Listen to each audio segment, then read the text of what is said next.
Calvin Ridley said, get me to Tennessee. Now. Yeah. I need to be in Tennessee stat.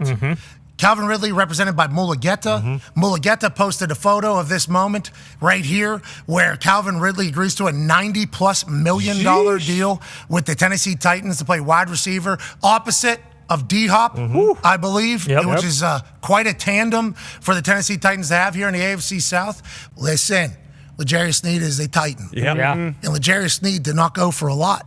L'Jarius Sneed got traded for next to nothing, but he got a big-time deal. Compensation update, Titans are giving Cowboys former running back 3 years, 24. So this deal is done. Same deal. Same deal as Swift. Congratulations, Tony Pollard. The Tennessee Titans are not playing around. They have made a plethora of moves this offseason to make sure that they will not only be competitive, but make some real noise this coming year. The AFC South has quickly become one of the most competitive divisions in football, with rising star QBs like CJ Stroud, Trevor Lawrence, and Anthony Richardson. So the Titans decided to go all in and surround their young QB Will Levis with as much talent as they could possibly get. The modern day NFL has shown that a good defense and decent quarterback play is not enough to win a Super Bowl anymore, and the Titans clearly got the memo. But it wasn't just an addition of players that has the Titans trending in the right direction. The Titans had a coaching overhaul, bringing in a new head coach and new offensive and defensive coordinators. This team is not playing around, and the rest of the league should fear some Music City magic this season. Diving a little more into the new coaching hires, the Titans decided to relieve head coach Mike Vrabel of his duties in January, and 2 weeks later, they found their guy and signed Brian Callahan to be the new man in charge. Callahan had spent the last 5 seasons as the offensive coordinator for the Cincinnati Bengals, who have had a very high-flying and creative offense under him during the Joe Burrow era. I think this is also a great hire because Callahan was an OC in one of the toughest divisions in football and knows what it takes to win in the postseason. Moving on to their coordinators, the Titans' new OC will be Nick Holes, who has a ton of experience coaching both in the NFL and college and served as the Jaguars' passing game coordinator last year. And on the defensive side of the ball, the Titans went out and got the defensive backs coach from the Baltimore Ravens, Denard Wilson. Wilson is a great football mind that led the Ravens unit to be one of the best secondaries in the NFL last season. But the front office wasn't done just yet. They decided to back up an incredible start to the offseason with a great draft. So let's dive into that. The Titans held the 7th pick in this year's draft and went with a guy who they believe will be protecting their QB's blindside for years to come,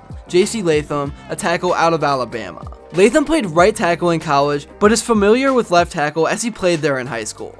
The Titans are confident he can make the switch back and not only be successful at it, but be one of the best in the league. Head coach Brian Callahan had high praise for him, saying there's not many people that walk the earth that are his height and weight and can move at his fluidity. He will also have one of the best offensive line coaches in the league, like I said, in Brian Callahan, to help ensure a smooth transition over to the left side. In the second round, the Titans took another physically imposing player, but this time on the opposite side of the line. With the 38th pick, the Titans selected T'Vondre Sweat, a defensive tackle from Texas. Sweat is a perfect pick to pair with Jeffrey Simmons in the middle of that D-line to help shore up the trenches. At 6'5", 366 pounds, he will be both a threat rushing the QB and stuffing up opponents' running attack. Since Sweat can occupy 2 gaps just based on size, this will help the Titans and their new DC move Simmons around to get more favorable matchups. Due to no 3rd round pick, the Titans' next pick was Cedric Gray in the 4th round, an inside linebacker from UNC who addresses a big need for this Titans defense. Tennessee lost a key starter at the position in free agency, and now Gray will have a chance to compete for that starting spot and even have a chance to be the defensive play caller, with this being something he did for 2 years at UNC. All of this great work by the front office set up the coaching staff for a great minicamp session. Before the team takes their final offseason break, players have shown a lot of enthusiasm and improvement in the few days they were all together. Hard work seemed to be the biggest factor of the camp, but maybe the biggest takeaway from the camp was the improvement of Will Levis.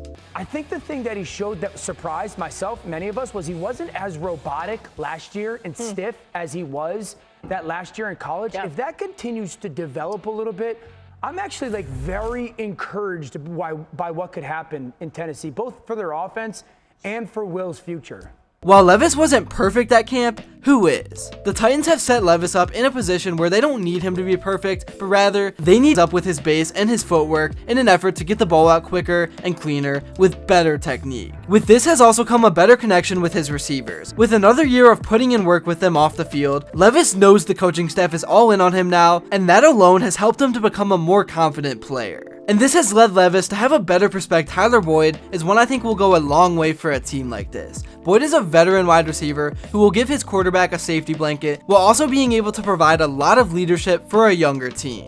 A blend of veterans and young players could be the exact formula for this Titans team that takes them from being in rebuild mode to a win now one. I think the Titans find a way to finish 11-6 on the year and sneak their way into the playoffs in a stacked AFC. So let's break it down. Week 1, I have the Titans starting their season off with a win on the road in Chicago. Chicago just has too many new moving pieces right now, and I think Week 1 will show that. Then the Titans have their home opener in Week 2, but I think they will drop this one to the New York Jets, as I think their defense will be too good for a new offense in Tennessee. But I see the Titans bouncing back the following week, taking down the Green Bay Packers in what should be a really exciting matchup between two young QBs. The Titans then head to Miami, and I think that Miami is a little top heavy with Tua, Tyreek, and Waddle, and for that reasons, the Titans will get the win and will be 3-1 heading into their early Week 5 bye. Coming out the bye, the Titans have their first divisional game of the year and take on the Colts at home. I think they will be fresh and a much more cohesive team coming out of the bye week and get a win. Then the road starts to get a little narrow the next few weeks as they will go on the road to face the Bills and the Lions. Now, while I have high hopes for this team, I think the Bills and Lions are just too good for Tennessee right now, and the Titans will drop back-to-back games. But then the Titans will get to play 3 very winnable games, and I think that's exactly what they will do. The Titans will go on a 3-game winning streak versus the Patriots, Chargers, and Vikings. Unfortunately, I see their momentum being slowed down by the Texans in Houston, who have assembled an unreal team around their star franchise quarterback. Back to their winning ways, they will go the next few weeks as I see wins versus the Commanders and Jags. And then in Week 15, head coach Brian Callahan has a chance to make a statement at home versus the Bengals in what will be a great game. I think the Titans prove to everyone they are not a fluke and get a big time win versus the Bengals. Tennessee then goes on to finish their season with 3 straight divisional games, and the first 2 being on the road versus the Colts and Jaguars. I see both of those being losses, but the Titans finish up their season at home with a win over the Texans. I think there is a good chance the Texans will have the division locked up, and the Titans will need that game a lot more than Houston. So this puts the Titans at 11-6, and I think that even with the AFC having so many good teams, it will be good enough to earn them a wildcard spot in the playoffs. Now this alone I think would be a win for this team that just did an enormous overhaul surrounding a second-year QB. It's tough to say that they'll win a playoff game based on who they might match up with, but you never know. All in all, the future is bright in the city of music. What do you guys think about this year's Titans team? Will they put it together and make some noise, or will it be another disappointing season like last year? Be sure to comment down below, and don't forget to like and subscribe as we are on the road to 30K. See you all in the next one.